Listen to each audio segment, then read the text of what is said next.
Thank you for tuning into the first edition of Launch Africa's Young Africans Working in Development series. My name is Uloma Ogba, and I'm the CEO and founder of Launch Africa. We've launched this series to profile young Africans currently blazing trails in the international development sector. We hope that by listening to their stories, you'll be inspired and gain insights that you can then apply as you work towards mapping your ideal career path into the international development sector. So our very first guest on the show today is Ms. Christabell Makokha, who at 31 is the Country Director of AgriFin Accelerate Zambia, a program of the development organization Mercy Corps. AgriFin Accelerate works to enhance the lives of smallholder farmers in Zambia by ensuring that they have access to financial services that can enhance their productivity and help them increase their income. To date, AgriFin Accelerate has worked with 9 partners and has reached over 60,000 farmers in Zambia. So welcome to the show, Christabell. Thank you, Loma. Okay, so Country Director at 31, that's very impressive. So maybe you can start by telling us a bit about yourself, starting with your educational background, and let the viewers know how you started off working in the international development sector. Sure. As you said, my name is Christabell Makokha. I'm from Kenya originally, although now I live in Zambia. I come from a family of 6, which I'm very proud of, so that's important for me to state. I come from a big family. Did my high school in Kenya and then was lucky enough to get a scholarship and do my international baccalaureate and undergraduate in the UK and the US respectively. Okay. My background is in engineering actually. The core skill that you employ as an engineer is problem solving. I enjoy problem solving, whether it's figuring out how to open apart a piece of equipment or it's how to get from place A to place B. And that's how I actually transitioned from engineering and went directly into consulting after finishing my undergraduate. But I think 2 things that were important for me in thinking about the transition was, one, the very first scholarship that I got, I went to a United World College. Okay. And it's essentially a global movement of, I think there are about 15 schools now, and at the core of it is how to use education for good, education to unite people and to basically create impact in the world. Okay. So from that school, I think that was the very first time that I started thinking of myself as more of a global citizen and thinking about how do I use my skills, the resources that I have to make a difference in the world. I think the second sort of pivotal point for me was actually in undergraduate. I was taking a writing class in my first year, and one of the books that we read is Dostoevsky's book, Brothers Karamazov. Yes. Yeah, it's a very dense book, and I don't remember a lot of it, but there's one quote that I remember from that, which is, essentially, we're all responsible for each other, paraphrasing. And that quote has always stuck with me and again forcing me to think about how do I use the skills that I have, the resources that I have to make a difference in the world. And that's where my passion for development really stems from, those two core pieces. It's interesting that you were able to make that connection, even starting from your undergraduate degree. And so where did you go from there when you graduated with this degree in engineering? What came next? Sure. So I graduated from Dartmouth in 2011, and right from then I went into consulting first. I did consulting in the life sciences industry, so I was working for an organization called Trinity Partners in Boston. Okay. So when I was in my second year of working at Trinity, we got sponsored to join Boston's chapter of the Healthcare Business Women's Association. Okay. And one of the mandates for the association was actually to mentor young women at the time. So those 4 of us were assigned to two mentors, a group of 6 women. And one of the mentors, her name is Svetlana, she was I think at the time she was the director of finance at Vertex Pharmaceuticals. And so we'd meet every so often and we'd talk about what I'm passionate about, what I want to do. I'd heard of Dalberg, but I really didn't, I'd never thought of myself working at Dalberg, to be honest. And why was that? I'd never done international development studies, for example. So even as I was thinking about doing something in development, I didn't know where to start. And so part of some of the conversations we started having with Svetlana was around, what are you passionate about? I'm not necessarily passionate about a certain sector, but as I mentioned earlier, I love problem solving. I enjoy working in Excel and figuring out how to make models work. So I actually found out, I think, through that process that I do enjoy consulting. So to do consulting, how would that look like in development? That's when we started exploring things like Clinton's Health Access Initiative, Chai, Dalberg came up, Open Capital Advisors, etc. So that's what actually set me on that path. It was finding someone who was interested in helping me figure out what I'm passionate about, what my strengths are, and then figuring out how to piece those two things together. A journey towards a career in international development sector is never linear. I think for a lot of us, myself included, who didn't study international development studies, you sometimes think, I don't have the background, like, am I qualified to go into it? But I think what you've touched upon is that it starts with that passion, saying, I do have a passion for contributing to development on my continent, even if I'm not sure exactly what sector it is. And then next would be this idea of mentoring, finding someone who knows you, who you can connect with, who can help you figure out what the right questions to be asking yourself are and point you in the right direction. I'm really interested to know how you ended up, working for Dalberg, what that was like, and how you eventually made it to country director. What have been the challenges along the way? First and foremost, for example, you have very limited data to make decisions. So for example, as I'm doing consulting in healthcare industry in the US, I have so many data sources. If I wanted to figure out a certain piece of information that allows me to then price a drug, for example, I know exactly what data sources to go to and I'll find them online. If I wanted to figure out the same information in Africa, there isn't a lot of information. So that becomes an interesting challenge that pushes you to work, let's say, longer hours, not necessarily because the workload maybe is more intense, but because you're having to do a lot more work to actually help you figure out the right assumptions to make, for example.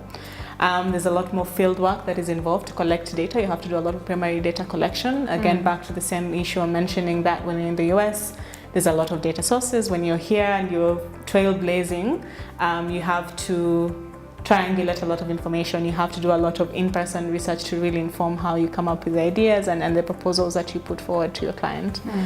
My first few months of Dalberg, I actually did quite a few health projects. I mean, given I was coming from a life sciences consulting background, I was naturally interested in health, and so I did quite a few projects on health.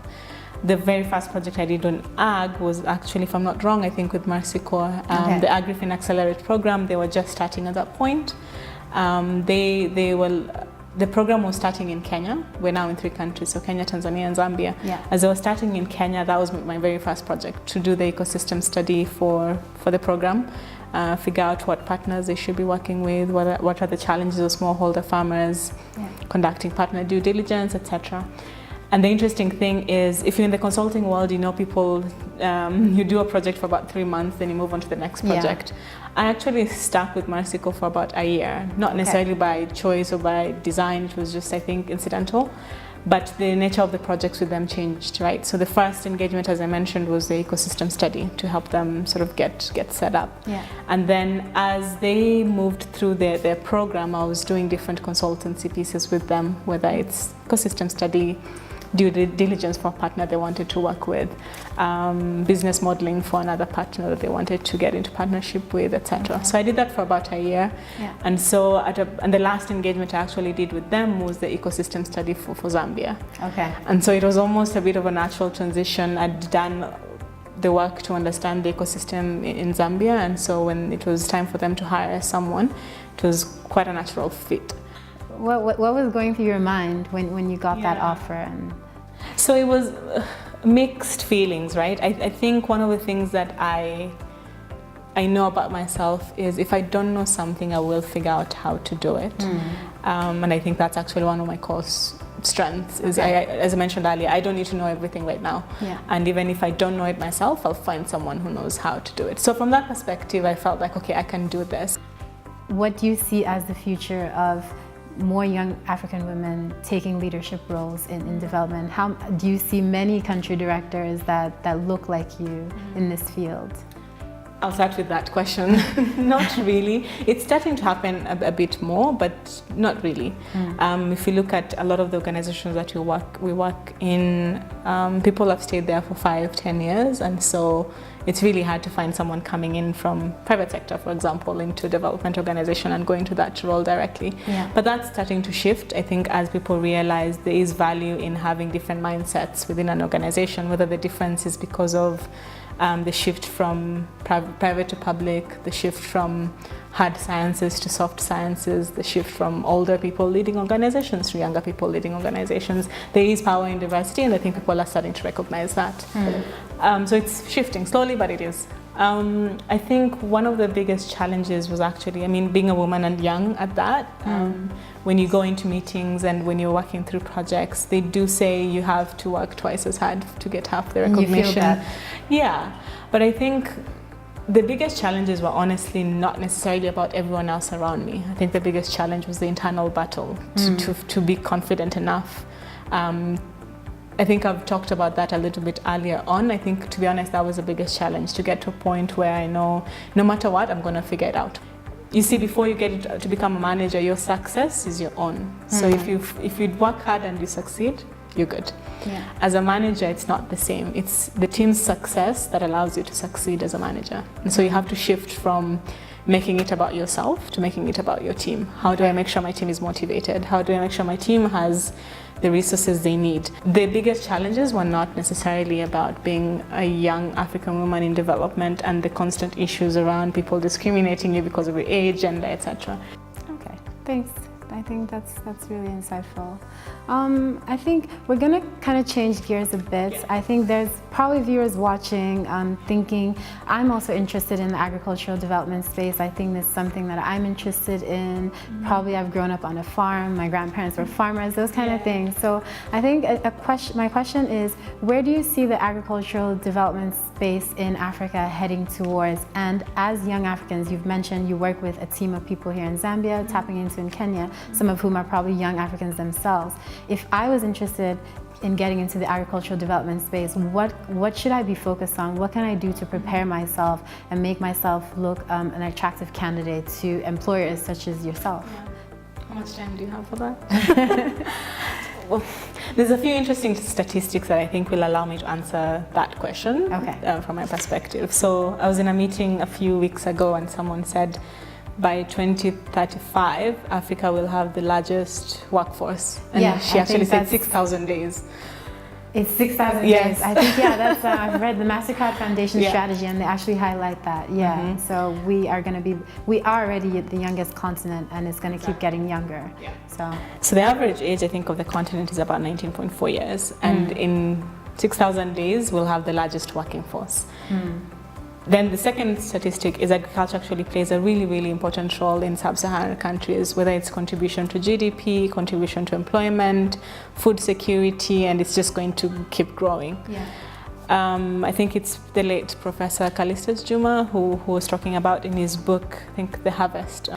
He talks about how most of the arable land that's left in the world actually is now in Africa. Really? Which, that's interesting. That's interesting to think about. If it's not most of it, at least there's a significant size that's in Africa, right?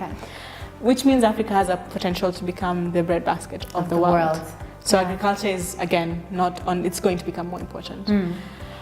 Then, last but not least, technology is transforming how we do our everyday life. I mean, you've seen how technology has transformed the financial sector, education sector, communications, etc.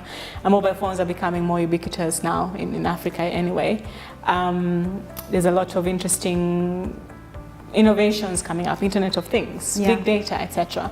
All of those things are actually going to transform how we'll do agriculture, and agriculture will shift. It's already happening. It shifts from agriculture as being just about sustenance and about production to actually us realizing there's a whole entire value chain in agriculture that someone can play in, whether it's from actual production to ensuring people have access to markets, to ensuring how you can use alternative data to develop a credit score to then allow farmers to access finance. So then that means that it actually opens up a lot of opportunities for different kinds of professionals. You'll find someone who's a computer scientist. One of the partners we work with in Kenya, Farm Drive, they basically are two computer scientists who started working in agriculture. They develop credit scoring or predictive models that allows financial institutions to then credit score farmers and provide access to finance. That's an example of someone not really actually farming, but being involved in agriculture. Considering your career journey so far, what would you say is the most valuable lesson that you've learned, which has helped you succeed along this journey? I think the biggest lesson I would say, and I think I've said it a few times in the course of our conversation, is learning to ask for help. And asking for help doesn't mean you're not smart. It just means you know what you don't know, which is probably the first step towards enlightenment, right? So asking for help and understanding that, again, it takes a lot of people to make something work. I think the other piece of advice I'd give is you have to pay your dues. There's this sort of expectations, I think, with millennials, and they want to rise so fast and get promoted and get recognized without putting in the work. It actually takes a lot of work. You have to burn the midnight oil, you have to put in the long hours, you will have to work smart. And I think lastly, everyone talks about this all the time, but you're the average of the 5 people you spend most of your time with. Yeah. I think just to recap for our viewers, we've been talking to Ms. Christabell Makokha, who is the Country Director of AgriFin Accelerate Zambia. And I think what she's helped us understand here today is that when it comes to mapping your career path in the international development sector, it's important to start by finding your passion, but also understanding that there's no right or wrong way to do this. So there's no linear path, as we've heard from Christabell. She started off in the private sector, she did a bit of consulting, and now she's ended up as the Country Director. And I think Christabell summed it up nicely. If you want to do this, then you have to be in it for the right reasons and be willing to do the work that it's going to take. It's not easy, and don't expect to rise to the top in a day. If this is something that you're really passionate about, contributing to development in Africa, then you have to be willing to put in the work, show up, find mentors, connect with people, evaluate your networks to make sure that you are gaining access to the right information and the right kind of support that you need to help you get to where you want to be. So again, thank you, Christabell. It was really great to have you on the show. I continue to be inspired by you and the work that you're doing, and we look forward to seeing how far you go.